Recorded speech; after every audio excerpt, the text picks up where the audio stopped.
On September 11, 2001, the sky over New York City was ablaze. The Twin Towers collapsed in smoke and screams. Nearly 3,000 Americans died in just a few hours. The United States was stunned, angry. And then, President George W. Bush appeared on national television and vowed revenge. The enemy was named Al-Qaeda and its leader Osama bin Laden, being sheltered by the Taliban in Afghanistan. Not long after, the U.S. launched what would become the longest war in its history, a war they called the War on Terror. In just the first few months, the Taliban was pushed out of Kabul. The U.S. installed a new, Western-friendly government and set out to rebuild Afghanistan into a modern democracy. They believed bombs could pave the road to freedom. But they were wrong. Afghanistan isn't a country in the conventional sense.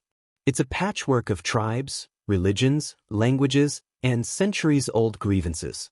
Trying to implant Western-style democracy in a place with no tradition of real elections, no judicial foundation, no functioning economy, was not nation-building.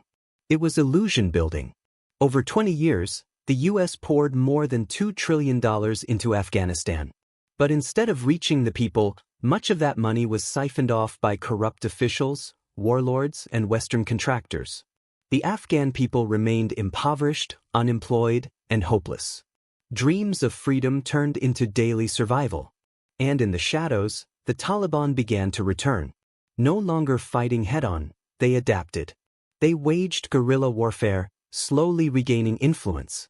As the U.S.-backed government failed to deliver justice or security, rural communities, out of desperation, began to see the Taliban not as enemies, but as an alternative.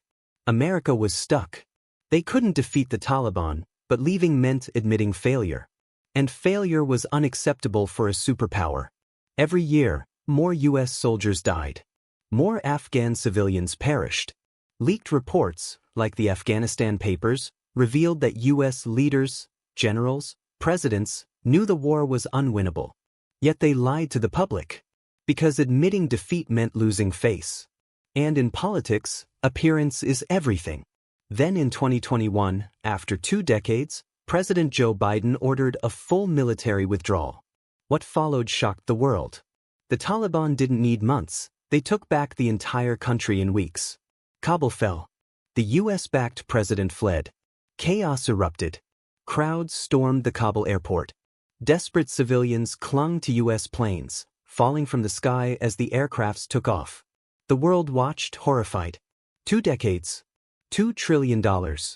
2,400 U.S. soldiers dead. Over 100,000 Afghan civilians gone. And for what? In the end, the Taliban remained, stronger, better equipped, and more confident than ever before. America didn't win this war. And Afghanistan didn't get freedom.